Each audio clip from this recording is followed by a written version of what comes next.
So I walked into this room, and there were about 20 guys around the table. I didn't know any of them. And some of them knew each other, and they were already talking with each other. They'd been on other job sites before, and they worked with each other, some of them before. I didn't know any of them, so I kind of hung back, and I let them talk. Like that day was just a day of kind of setting the stage, because we knew that day was instruction, but in a few weeks, they would be bringing their crews onto our site, onto our campus, to build our church. And so I listened to what they're talking about, and I watched them, and I heard their plans, and I got to invite them into just the life of the church. While you're here, we want you to feel like you're comfortable among us. And so I listened to what they're talking about, and then a few weeks later, it started to actually happen. And the first gang that came on site were the demolition guys.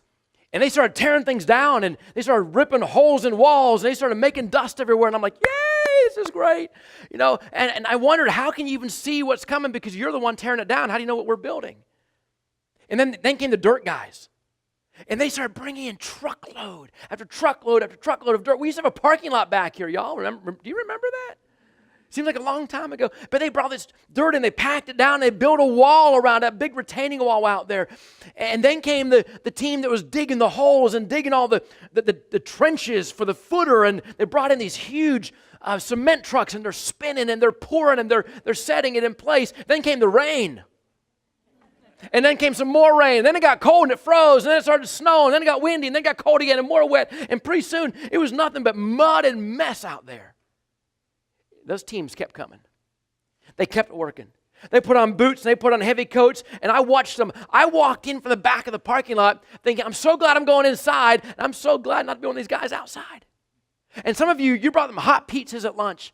Some of you brought them boxes, dozens of donuts. And that was great. But let me tell you, they did not stay on this work site because of sweets and treats.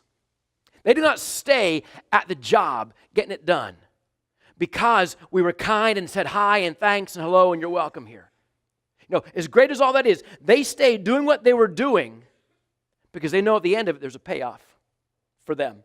At the end of the week or the end of the month, there's a payoff coming for them. And I guarantee you, if there wasn't a payoff like that, if they were just coming for a piece of pizza or a donut, which again was great, but if they were coming just for that, they would not last long. They would pack up their tools and they would go home, because pretty soon the mess and the muck and the mud and the cold and the rain and all the wind, all that takes its toll. And they would love to have just gone home. And I get it. I've been there. Maybe you have too. I worked outside. I worked a golf course for 8 years. I slopped in the mud. I dug the holes. I dug the trenches. I've done all those things. And listen, if there had not been a payoff besides free golf, which is a pretty sweet deal, right? Fish by night and golf during the day was pretty great.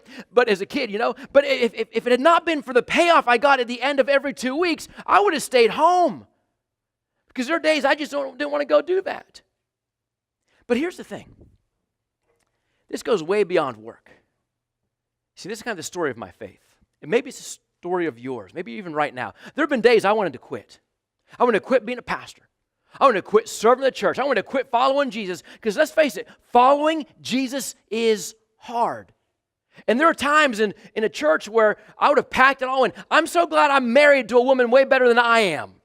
Because she said, we did not come here to quit. We did not come here to let God down. I'm thankful that Marcia said, we're not leaving, because I would have left.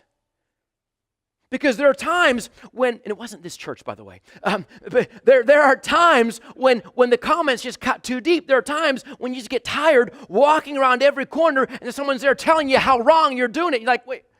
We're twice as big as we were a year ago, and people come to Jesus. What am we doing wrong, right? There are times that all of that just gets so bad that you want to pack up your tools and go home. The mud, the muck, the mire, the wet, the cold, the wind is just, enough's enough. I understand that sometimes it's just so hard to follow Jesus. And listen, friends, that's exactly how the believers in the church in Rome felt. I mean, like inside the church, like even today when I think about it, inside the church is hard. But my goodness, outside the church is harder. All the pressures, the world keeps throwing on us agendas that are not God's agenda. Even our own denomination is considering making changes that are not God's will. And there are days I just keep thinking, what am I doing? I think I would have fit in the Roman church really well. Like inside the church it was hard. How do you be Jew or how do you be a Gentile and how do you come together and actually be a Jesus follower as a body of believers together? And from the outside of the church, it was hard. Persecution. I'm defriending you. You're no longer my family. I'm taking your job. I'm taking your property and I'm taking your possessions. They lost everything. It was so hard. There were days, I'm sure, they wanted to pack up their tools and go home. They just wanted to quit. But God didn't want them to quit. So God called a guy named Paul. He said, hey, Paul, I want you to write something for me. I want you to send it to the people in Rome, to the Romans. So he writes this letter, he sends it to Rome, to the people who are Romans there, and we're really unique with what we call stuff, so we called it the letter to the, we're so creative, right? Hey, it's going to Romans, let's call it Romans, right? So we call it Romans, and he wrote this letter, it's just so full of all this great stuff about how to follow Jesus, even when you don't want to. Even when life is so hard and following him, it just stinks that you want to just give up. He writes some amazing things for how we get through those tough days, those tough hours, those tough weeks, those tough seasons. Hey, this is week number 4 in our sermon series called Identity. We are spending 7 weeks in Romans 8. And we're just finding out how God tells us we get to live, who we get to be, our identity. Like this is you. And this is what Paul is writing here in Romans 8. And I want to remind you of the last sentence that we read together last week. This is verse 17 in Romans 8. Paul wrote these words, but if we are to share in Jesus' glory, and he's talking about heaven, the hope of heaven, he's talking about that which is out there when he comes back and takes his people to be home with him in heaven. If we want to share in Jesus' glory, we must also share in his suffering. Let's talk about that for a minute, because Paul just laid it on the table for us, suffering, right? Glory and suffering. Let me ask you all a question. How many of you want to share in Jesus' glory? Like, you want to be part of what God's doing. You want to be part of God. You want to go to heaven. Not right now, but you want to go to heaven. Like really 6 of you? Really? Who wants to be part of what Jesus is doing, right? You want to be part of his glory. And some of you are like, I don't know, because this is all new to me. And this whole faith thing, I'm just trying to figure it out. I don't know if I'm in for that. I want you to understand something, and all of us need to understand this. If you say yes, and when you say yes to being part of Jesus' glory, you're also signing up to be part of Jesus' suffering. We don't hide that here. We don't make no bones about that. There's this thing called suffering, and you and I will be a part of it. Now, what does that mean? Well, Jesus didn't suffer just to suffer. Jesus suffered on purpose, and Jesus suffered for a purpose. See, Jesus suffered because there's sin in this world. There didn't used to be. There was a time at creation when creation was perfect. The world was beautiful. The world was perfect. Everything was perfect. And there wasn't any suffering. There was no death, no sickness, no decay. None of that existed. It was absolutely perfect, literally. Do you realize there were no arguments back then? Like, nobody got mad at someone else for leaving towels on the bathroom floor. Nobody got mad at anyone else because they left dirty dishes in the sink. No families lost their religion on the way to church, right? Because it was so rushed in the morning. Those things didn't happen. Life was literally perfect. And Adam and Eve, they had this whole perfect world at their disposal. I know some of you just checked in your brains. You said, wait a minute, Adam and Eve? Psh, I don't believe that. I'm kind of in for the whole God thing, but Adam and Eve, that's not real, that's not true, that's just a story to help us explain how mankind came about. It's a metaphor. Listen, I'm not telling you have to believe what I believe. You don't have to agree with me in the principle, but hang with me because you will get the point, whether you agree with me or not. I believe Adam and Eve were real. I believe they had everything they needed. Like when they got tired in this perfect world, they just laid down and slept. They didn't lock a door. They didn't close a window. They didn't worry about anything. They didn't worry about getting eaten by a lion. You know why? They played with lions. You want to hear something really cool? They could have swam with great white sharks and been perfectly fine. Everything was perfect. They never got cold. They were never too hot. Whenever they were hungry, they just reached up and grabbed the nearest fruit and ate it. I mean, it was wonderful. It was good fruit and different kinds of fruit. And whenever they ate it, they didn't grow it, they didn't clean it, they didn't have to cook it, they didn't do anything, they just ate it. And get this, it was all organic and didn't cost anything more. Doesn't that bug you? I'd love to eat healthier, but I just can't afford to, so I go to the snack aisle, right? It's my excuse. I'm eating cheese puffs. Lord, turn these into carrots on the way down. Right? Doesn't really work that way. But life was so perfect until one day, Adam and Eve were standing in the garden. By the way, you know that Adam wasn't created in the garden? Guys, raise your hand for a second. You're going to love this. Guys, raise your hand. Adam was created somewhere else. Adam was created, guys, in the wilderness. Doesn't that sound good, guys? Yeah, we come from the mountains. We come from the rough places. We come from the rocks. He was created in the wilderness where man, right? And God says God placed him in the garden. So here, he and Eve are standing in the garden, like the most perfect place on this perfect world. And they're standing in the garden next to this tree, and God called it the tree of the knowledge of good and evil. And God said, hey, don't eat of that tree. If you eat from that tree, you will surely die. So they're standing there looking at the tree, and along comes this serpent. And the serpent says, hey, Eve, looks good, doesn't it? That's some good-looking fruit. You ought to try it. Because Eve, I know you know what that fruit tastes like. I know you know what that fruit tastes like. I know you know what that fruit tastes like. Eve, listen, if you took all those fruits, you put them in a blender, and you made a smoothie, they would not compare to the taste of this fruit on this tree. You ought to try it. Eve's like, oh, no. We can't try that. God said we're not allowed to eat that fruit. If we do, we will surely die. Come on, Eve. You're not going to die. Did God really say that? Well, see, what God meant was that, you'll become like him. He knows. He doesn't want you to eat it because he knows that you'll just get smart like he's smart. And so Eve bit, and Adam bit, and all of a sudden, creation was broken. Everything perfect just became imperfect. Everything immortal just became mortal. Everything that was tremendous just got tainted. Sickness and decay and death came to life. They didn't die when they ate it, but they ushered in death when they ate it. And God had to deal with this. So God said to Eve, hey, Eve, from now on, childbearing is going to be really hard. It's going to be really painful. It wasn't supposed to be. Man, it was going to be a breeze. No epidurals, no nothing. But from now on, Eve, because you did this, it's just going to be a pain. And Adam, you've had it so easy. All you had to do was just reach up and pick food and eat it whenever you wanted it. But from now on, by the sweat of your brow, you'll dig in the earth. You're going to break through rocks. Thorns and thistles are going to grow up and choke out. You have to plant seeds and wait till they harvest. And it's just going to be hard. From now on, you have to really, really work for everything that you want to eat. The ground is now cursed. See, here's the thing. The consequences did not stop with just us as people. Adam's sin broke all of creation. In fact, God's first announcement wasn't even to Adam and to Eve. It was to that serpent.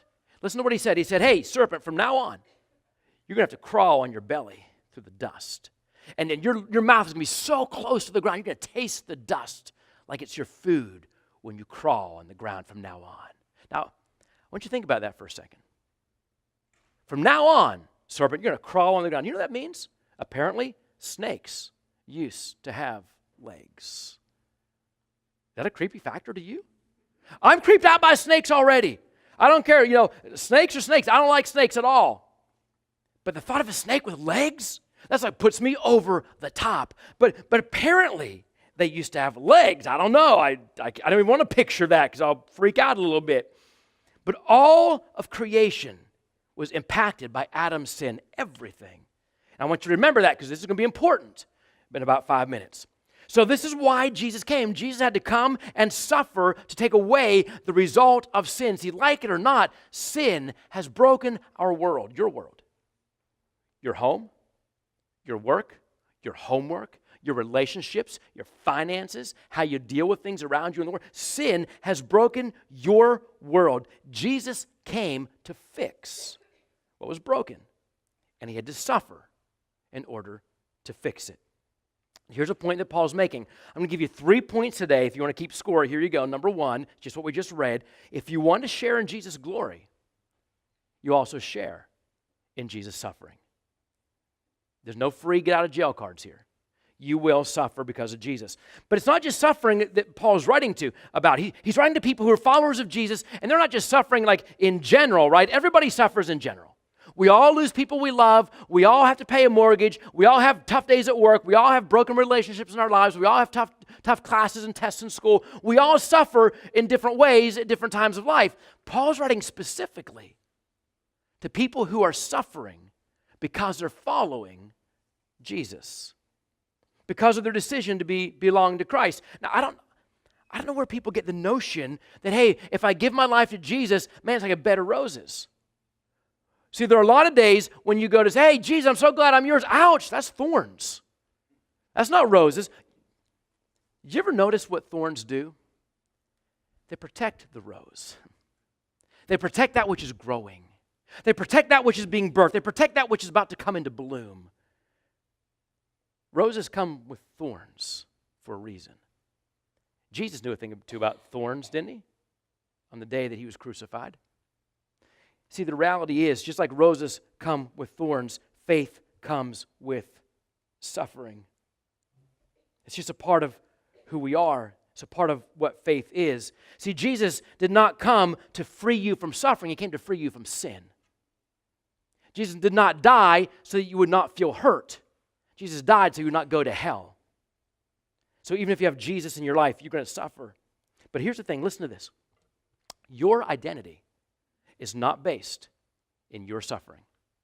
Your identity is based in Jesus' suffering, because Jesus' suffering is pointing to something greater, something more than, something beyond, something that's still out there in front of us, but we know is coming. By suffering alongside of Jesus and for Jesus, you're saying, I'm accepting what is still out there in front of me. Think of it like this. How many of you have ever gone on a long trip with kids in the back seat? Right? You've been there, parents, grandparents. Like maybe you're going down to see family. Maybe you're going on a vacation somewhere out west. You got a long drive, and you're 2 hours into the drive, and your kids in the back seat say, how much further is it? Right?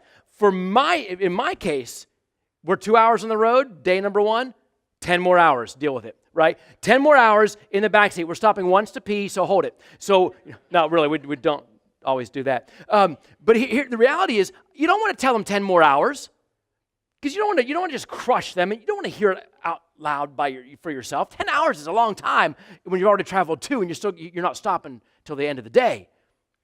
So you do this. You say, oh, it's a long time, but man, when we get to Grandpapa's house, it's going to be so great. Get to eat Grand's cooking, which is way better than mine. You get to swim in their pool every day. We're going to go on bike rides. We're going to be in South Georgia sunshine. Hey, when we get down there, it's going to be phenomenal. I didn't take away the 10 hours. You're still going to be stuck in a back seat for 10 hours, but I've just averted your attention from the 10 hours to what's coming and tell you, hey, the payoff's worth it. Right now, it feels like mud and wetness and coldness and just suffering, but man, when you get there, it is so, so worth it. See, that's what Paul was doing for these Romans. He has to convince them that what they're enduring is worth it, that this new faith, God, you're supposed to be so good, but why is every day so hard? Well, hang in there. Church, endure it, church, because what's coming is great. There is a payoff when it'd be so easy to chuck it all and pack up your tools and go home. You get to stay in it because what's coming is so worth it. So here's what Paul wrote to them, verse 18.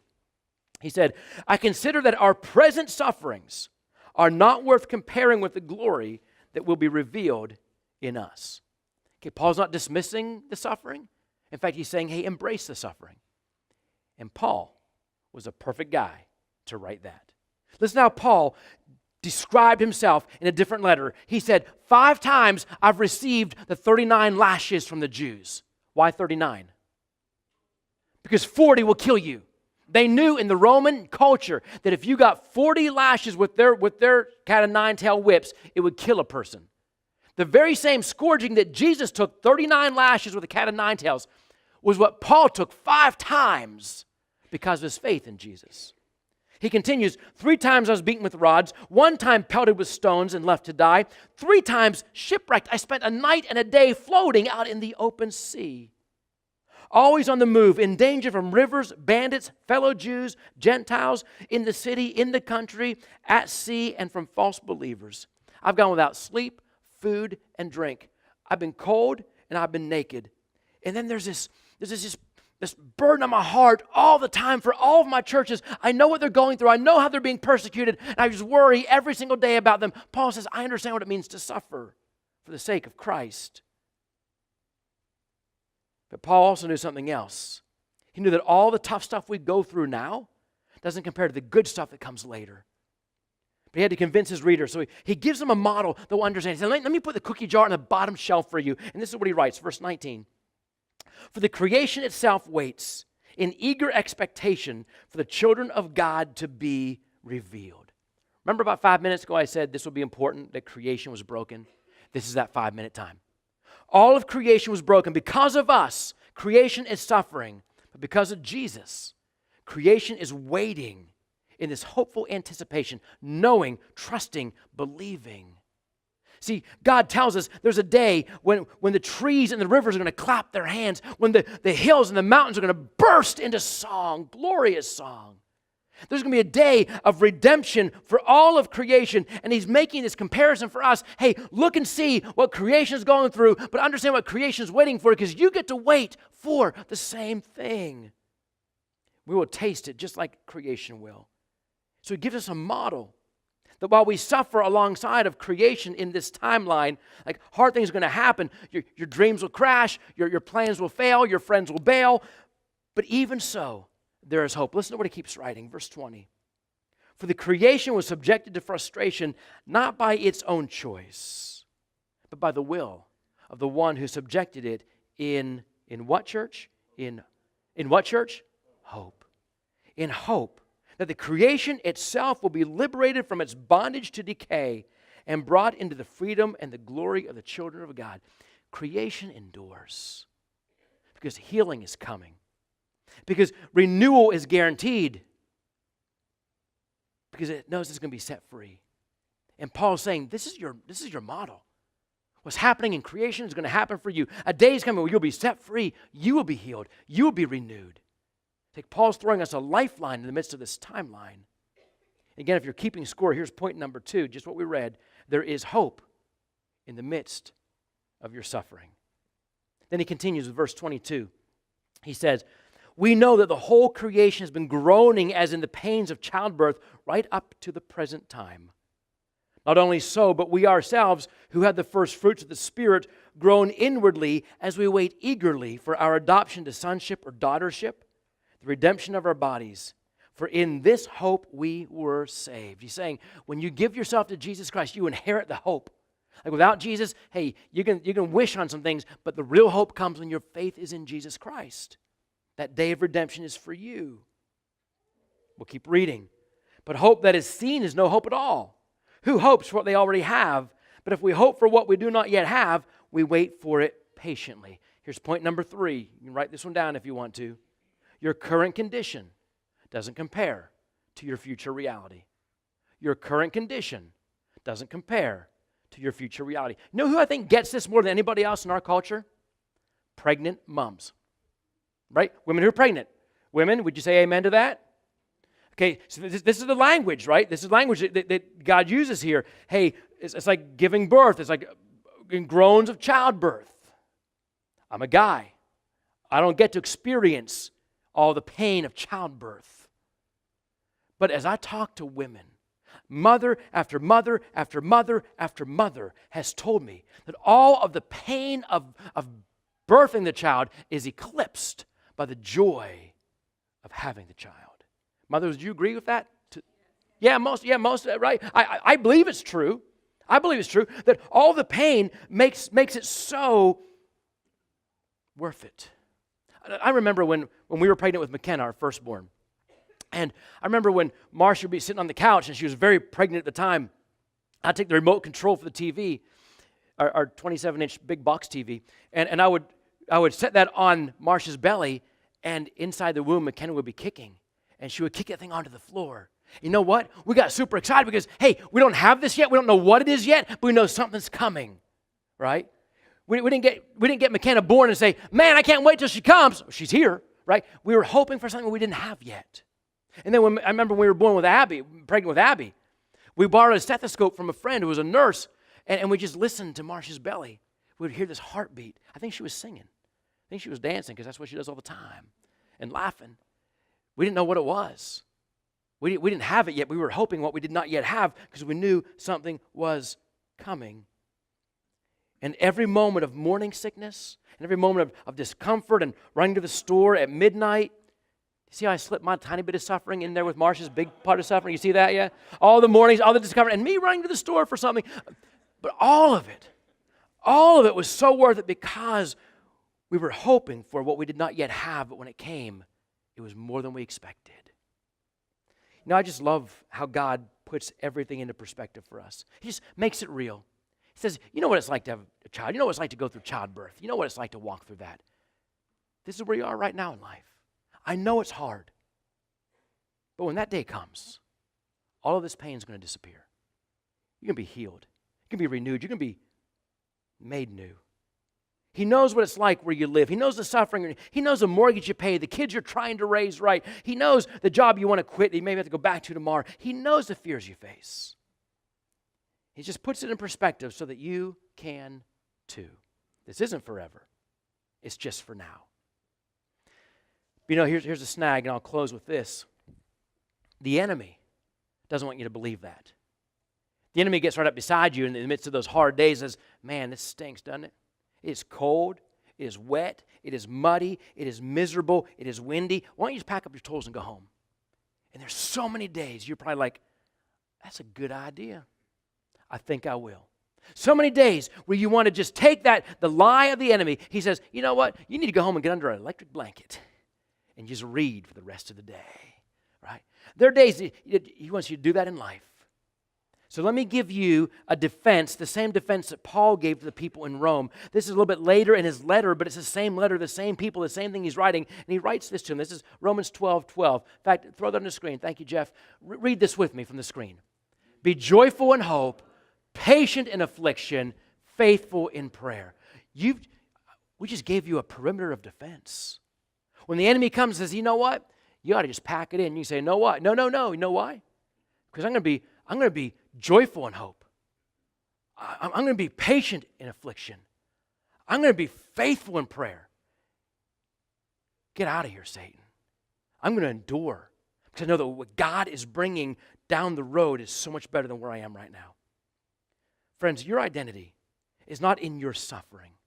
Your identity gets to be in Jesus' suffering because you know something greater is coming. Every week, as we close out the message, we've been trying to give you an opportunity to respond in a very tactile and very real way. And what we've been doing is putting on your seats a card. Grab the card and let me know you got the card. Those cards are for you to write a word on. Every week we ask you to just answer a question that comes out of the message that's appropriate for your life. And every week the answers amaze me. No one really reads them. I just look through them as I pull them off because this is you and God stuff. But every week I'm amazed at how you respond and what you're going through and what God is doing. And so here's the question this week. I'm going to ask you to answer if you want to. Where this week did the world try and steal your identity? Like where did Satan slip in and start to whisper to you, hey, just give it up? Yeah. Maybe it's your marriage. Maybe it's raising your kids. Maybe it's your job. Maybe it's just life in general. I don't know where you are, where you were this week. But where was that one place this week that the enemy said, it's not worth it? And you need to hear God say, oh, yes, it is. Now, maybe you overcame that. Maybe you said, you know what, I am going to be patient in my affliction and faithful in prayer and joyful in hope. And maybe you said, yeah, I was weak for a minute, but man, I am so good, God. Just write down a word that reminds you where you were, what it was, whatever, and pin up there, thank you, God, for seeing me through that day or that moment or that hour. Maybe for some of you, you're like, yeah, it stunk this week, and I'm still mad at her. I still can't believe him. You're still in the midst of that. Write a word. Write whatever you need to write and just say, God, this is my prayer today because I don't want to be in this muck and mess, but I am, so I'm going to pin it to this board, and God, will you please help me get out of this? Let that be your prayer today. So what's going to happen is the worship team is going to sing a song out over you, and you're invited during that time just to reflect on what we've heard and to write that down. And then whenever you want to, just while they're singing, just come on up and pin it to one of these boards. There are pins on both sides. Just come up and let that become something you give to God this morning. Then after all that's done, the team's going to invite you into our final song after that. And that's when our offering will be taken, and you'll be dismissed after that. But just use this time. Let God do some work in you. Let me pray us into this time. God, thank you for being a God that absolutely knows where we are and loves us in the midst of the mess. Thank you for being a God that doesn't wear white robes, who's afraid to get them dirty. You take off the robe, you roll up your sleeves, you get in the pit with us. You say, let me just get dirty with you, and I'll lift you out of it. Thank you for being the God that says, hey, let me just get in this with you. I'm going to help you endure because this is going to last for a while. Like this may last for the night, but joy comes in the morning. It may be Tuesday and life may totally stink right now, but Sunday's coming and you get another dose. So God, would you use this time to take us and remind us that the payoff's coming, that it's worth suffering now for what will come later on in life. So Jesus, we commit this to you and pray it in your holy name. Amen. Hey, one more thing before I head upstairs. It dawns on me that what we've been talking about this morning is the future, right? Hey, you're going to suffer right now, but future glory is coming. That's great. Listen, what about right now? Because you live today. You live tomorrow. You live in the moment. You live in your work's going to happen tomorrow. I don't want to wait, until Jesus comes back. What about right now? I'm so glad you asked. Because you come back next week, we'll give you the answer to that one. That's next week's message. Hope you come back and learn how to live today with the hope that Jesus Christ brings for today. Friends, be blessed as you take this time to respond and finish up worship.